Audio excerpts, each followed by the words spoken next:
South India shopping మాల్లో block buster ఆషాఢం #1 kilo sale. Destroyer అంటే శివుడి పేరు పెట్టుకున్నారు హరుడు.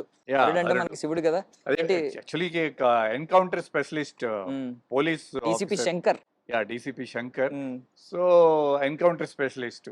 సో అందుకని హరుడు ఒక చిన్న అంటే ఓం హరుడు బాగుంటుందని అనుకుంటున్నాం. సో ఓం యాడ్ అవ్వచ్చు. ఓకే, ఓం యూనివర్సల్ సైన్ కాబట్టి అంతా శుభం జరగాలని చెప్పి. బట్ థింగ్ ఏంటంటే అసలు షాక్ అయ్యాను నేను ఆ పోలీస్ యూనిఫామ్ లో చూసి. ఏంటి ఇది ఏమన్నా ఒక 15 years బ్యాక్ తీసిన సినిమానా అనిపించింది. అంటే అట్లాంటి మాకు లుక్ వైజ్ నేను అంటున్నాను. ఇప్పుడు ఆర్టిస్టులు అందరూ కనిపించారు నాకు. Patel and Natasha Singh, Saloni item song చేసింది, స్పెషల్ సాంగ్. అలీ గారు ఉన్నారు. సో దీని డైరెక్టర్ వచ్చేసి హరుడు డైరెక్టర్ వచ్చేసి రాజ్ తలూరి. అతని డెబ్యూ. సో మంచి mass taste, mass and entertainment taste ఉన్న డైరెక్టర్. తన మెయిన్ అడ్వాంటేజ్ అతనికి ఏంటంటే రైటింగ్. అతనే స్క్రిప్ట్ మొత్తం అతనే రాసుకుంటాడు, డైలాగ్స్ అతనే రాసుకుంటాడు. సో దాని మీద బాగా హోల్డ్ ఉంది. సో షూటింగ్ జరిగేటప్పుడు ఏదైతే నాకు స్క్రిప్ట్ ఇచ్చాడో, బౌండ్ స్క్రిప్ట్ ఇచ్చాడో, 1 month ముందే బౌండ్ స్క్రిప్ట్ ఇచ్చేసాడు నాకు. సో ఏదైతే అది ఇచ్చాడో అదే షూట్ చేశాడు. అండ్ ఎడిటింగ్ టేబుల్లో ఎడిటింగ్ మీద కూడా అతనికి బాగా గ్రిప్ ఉంది. సో ఐ థింక్ రాబోయే కాలంలో అతను మంచి మాస్ డైరెక్టర్గా నిలబడతాడని నాకు ఒక స్ట్రాంగ్ నమ్మకం ఉంది. అంటే మీ మీద మాకు ఇప్పుడు దాకా ఇలాంటి ఇమేజ్ గట్టిగా పడలేదు. అంటే ముందు అన్ని అంటే శివరామరాజ్ సినిమాలో కొంచెం ఆ మొరటాయ అది ఉంటది, కొంచెం ఆ టచ్ ఉంటది. బట్ ఇట్లా ఒక కంప్లీట్ కమర్షియల్ హీరో లాగా ప్రెజెంటేషన్ ఫస్ట్ టైం మా రాజు చేశాడు. సో ఇప్పుడు ఏంటన్నా, అంటే మీరు ఎక్సైటెడ్ గా ఉన్నారా, లేదు ఎదుర్కోబోతుంది పెద్ద ఛాలెంజ్ కాబట్టి ఆ మోడ్ లో ఉన్నారా? సి ఛాలెంజ్ కంటే ఐఎమ్ మోర్ ఎక్సైటెడ్ నౌ. ఎందుకంటే అప్పటి నుంచి ఇప్పుడు కంటే overall trade is become better. So and I have ఇప్పుడు నేను 4 ప్రాజెక్ట్స్ చేస్తున్నా. హరుడు ఒకటి ఉంది, కళ్యాణంతో ఉంది, దెన్ రామ్ బజరంగ్, దాని డైరెక్టర్ సుధీర్ రాజ్ గారు, రాజ్ తరుణ్ అండ్ శాండీ హీరోలు, జార్జ్ రెడ్డి హీరో. సో దాంట్లో విలన్ క్యారెక్టర్ చేస్తున్నా. సో అది ఒక సెన్సేషనల్ గా ఉంటది తప్పకుండా. దెన్ ఇంకొక సినిమా నేను వేణు చేస్తున్నాం, దానికి ఇంకా టైటిల్ పెట్టలా. సో ఇట్లా 4 ప్రాజెక్ట్స్ ఉన్నాయి. అండ్ మళ్ళీ హరుడు రిలీజ్ అవ్వగానే రాజ్ తలూరితో ఇంకొక మాస్ మళ్ళీ సబ్జెక్ట్ చేస్తున్నాం. ఓకే, సో ఇట్లా లైన్అప్ ఉంది. ఇక్కడ నుంచి అయితే ఇంకా కంటిన్యూస్ గా ఎంటర్టైన్ చేయబోతున్నారు. For sure. బట్ ఆ హెయిర్ కొంచెం ఎక్కువ పెంచుకున్నారు కదా, అది ఓజీ లుక్ అన్నా కొంచెం మాకెందుకు? హెయిర్ పెంచుకుంది యాక్చువల్లీ నెక్స్ట్ ప్రాజెక్ట్ కోసం పెంచాను. బట్ ఓజీ కంటిన్యూటీ కోసం కట్ చేయాల్సి వచ్చింది. అయ్యో. బట్ మళ్ళీ ఇప్పుడు ఇంకో 2-3 months వెయిట్ చేయాలి మళ్ళీ ఆ హెయిర్ రావడానికి. మీరు వెయిట్ చేస్తారు అవసరం అయితే ఓజీ కోసం కదా, మీకున్న ఇష్టానికి. అంతే కదా మరి. ఎందుకంటే నేను సబ్జెక్ట్ వెనుకోకుండా ఏంటి నా రోల్ అని అడగకుండా చేసింది 2 సినిమాలు. ఒకటి అన్నయ్య, ఒకటి ఓజీ. ఒకటి అన్నయ్యతో, ఇంకోటి తమ్ముడు. ఒకటి అన్నయ్యతో, ఒకటి 2 అన్నయ్యతో. Super super. So first of all ఇప్పుడు వస్తున్నారు కాబట్టి హరుడు, మీరేంటి మీ ఇమేజ్ ని రీడిఫైన్ చేస్తున్నారు అనుకుంటున్నారా, లేదు ఇది రీఎంట్రీ కింద కన్సిడర్ చేస్తున్నారు?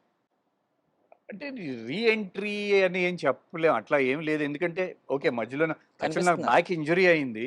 ఓకే. సో దానివల్ల 6-7 years నేను వర్క్ చేయాల. బట్ 2019 నుంచి నేను అన్నపూర్ణ స్టూడియోస్ వెబ్ సిరీస్ చేశాను వాళ్ళది, Annapurna studios the baker and the beauty. Then ఆహాలో వచ్చింది అది. దెన్ అది మంచి సక్సెస్ అయింది. బట్ యాక్చువల్లీ అంటే ప్రాబ్లం ఏంటంటే అది ఇనీషియల్ స్టేజెస్ లో ఓటీటీ అనేది కొత్తగా వచ్చినప్పుడు వచ్చింది అది. సో అందుకని మేబీ అంత పాపులర్ కాలేదను. బట్ చాలా మంచి సిరీస్ అది. దెన్ మళ్ళీ అన్నపూర్ణ స్టూడియోస్ ది జీలో వచ్చింది లూజర్ 2. యాక్చువల్లీ 3కి నాది మెయిన్ ఉంటుంది దాంట్లో. ఐ డోంట్ నో అది ఉండదో తెలియదు నాకు. బట్ సో ఆ 2 చేశాను. దెన్ మూవీస్ గ్యాప్ వచ్చింది బాగా డెఫినెట్లీ. అంటే మేము లాస్ట్ లో సర్కిల్ ఇన్స్పెక్టర్ గా చూసాం మిమ్మల్ని. రన్ మా నాన్న సూపర్ హీరో, అది మన లూజర్ డైరెక్టర్, అది జస్ట్ గెస్ట్ అపియరెన్స్. అదే అభిలాష్ ఉండాల్సిందే అంటే జస్ట్ ఒక్క సీన్ అది, జస్ట్ క్యామియోలు అన్ని. జస్ట్ స్మాల్ వన్ అది. అంటే ప్రమోషన్ వచ్చిందన్న ఇప్పుడు డీసీపీ కదా సర్కిల్ ఇన్స్పెక్టర్ నుంచి. ఆ, అంటే అంటే ఇఫ్ యు నోటీస్ అంటే మనకి ఒక హెవీ బడ్జెట్ లేకోకుండా నార్మల్ మీడియం బడ్జెట్లో మాస్ సినిమాలు లేవు మన తెలుగు ఇండస్ట్రీలో. సో ఆ స్పేస్ని ఏం చేస్తున్నాం మేము, లెట్స్ సీ. ఓకే. సో హరుడు ఒక మంచి యాక్షన్ ప్యాక్డ్ ఒక మాస్ సినిమా చూడబోతున్నాం అని మాకైతే. హరుడు ఐ థింక్ అదే చెప్పాను కదా, స్క్రిప్ట్ కొంచెం కొత్తగానే ఉంటుంది, డెఫినెట్లీ డిఫరెంట్గా ఉంటుంది. అండ్ సస్పెన్స్ ఉంటుంది,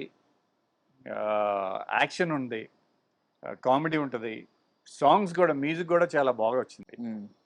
సో అంటే ఒక కంప్లీట్ ప్యాకేజ్, ఒక ఎంటర్టైన్మెంట్ కంప్లీట్ ప్యాకేజ్ మూవీ హరుడు. ఓకే. సో ఇప్పుడు రవితేజ గారు మీరిద్దరు అన్నదమ్ములు యాక్చువల్లీ అన్నయ్య సినిమాలో. అవును. సో ఇప్పుడు రవితేజ గారు ముందుకెళ్తా ఉన్నారు, ఆయనతో టచ్ లో ఉంటారా మీరు నార్మల్ గా? లేదు, నేను రవీన్ కలిసి చాలా సంవత్సరాలు అయింది, but I'm very happy that he's been చాలా ముందుకెళ్ళారు. నేను చాలా మంది అడుగుతుంటారు, దానికి ఏమి సంబంధం లేని క్వశ్చన్ అది. ఎవరి కెరియర్ అట్లా ఉంటది కదా. ఇప్పుడు మనం క్లాస్ లో ఒక 40-50 స్టూడెంట్స్ ఉంటాం, అందరి కెరియర్ ఒకేలాగా వెళ్ళదు కదా. నేను డైరెక్ట్ గా హీరోగా లాంచ్ అయ్యాను పెద్ద స్టూడియోలో, అండ్ కంటిన్యూస్ గా అందరు సీనియర్ హీరోస్ తో, నాగేశ్వరరావు గారితో, చిరంజీవి గారితో, మోహన్ బాబు గారితో, ఐ మీన్ ఇట్లా అందరు సీనియర్ హీరోస్ తో వర్క్ చేశాను. సో నాకు స్టార్టింగ్ లో 400 days మూవీస్ ఉన్నాయి. 100 ఆనందం 125 days, Annayya 175 days, Sivaramaraju 100 days, నా first movie Seetharamula Kalyanam 100 days. So basically ఏమైందంటే we start in 98 first movie. అప్పటికి ఇంకా యంగ్ డైరెక్టర్స్ రావటం మొదలు అవలా. వైవేష్ చౌదరి గారు was the first director, I think అప్పుడు ఉన్న యంగ్ డైరెక్టర్స్ లో ఫస్ట్. ఆ తర్వాత వివి వినాయక్ గారు కానీ, శ్రీను వైట్లు కానీ, వీళ్ళంతా తర్వాత వచ్చారు.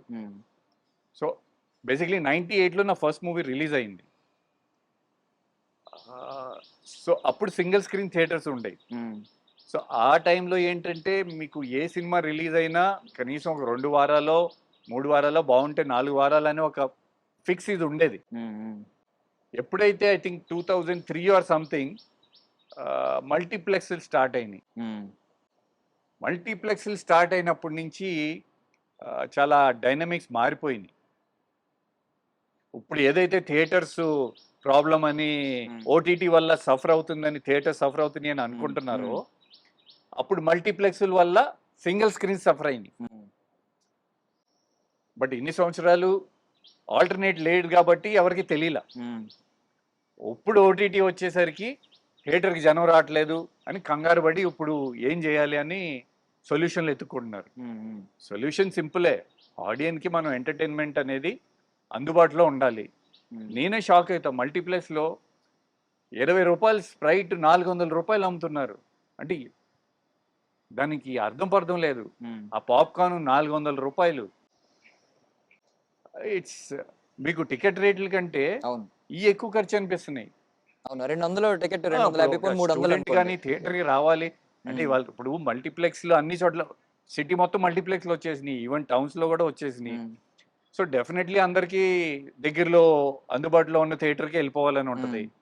అండ్ యంగ్స్టర్స్ అందరికీ definitely they want better experience. So theatres sound system అవన్నీ బాగున్నాయి, but at the same time ఈ కొంచెం వీటి వల్ల ఫ్యామిలీ ఆడియన్స్ కానీ చూశారు. దాదాపు మీకు 2003 నుంచి కోవిడ్ వరకు చూశారు, థియేటర్కి వెళ్ళి చూశారు. మీరు పెట్టిన రేట్లలో వెళ్ళి టికెట్ కొనుక్కున్నారు, వాళ్ళకి కుదిరితే తిన్నారు, స్ప్రైట్ తాగారు, వాట్ ఎవర్ కూల్ డ్రింక్స్ తాగారు. బట్ ఎప్పుడైతే మీకు ఆల్టర్నేటివ్ వచ్చిందో ఓటీటీ, ఇప్పుడు ప్రాబ్లం ఫేస్ అవుతున్నారు. డెఫినెట్లీ కంఫర్ట్ వచ్చేసింది కదా, ఇంట్లో కూర్చొని చూడొచ్చు, ఫోన్లో చూడొచ్చు. బట్ రియల్ ఎక్స్పీరియన్స్ అనేది థియేటర్ మీద, బిగ్ స్క్రీన్ మీదే. We all love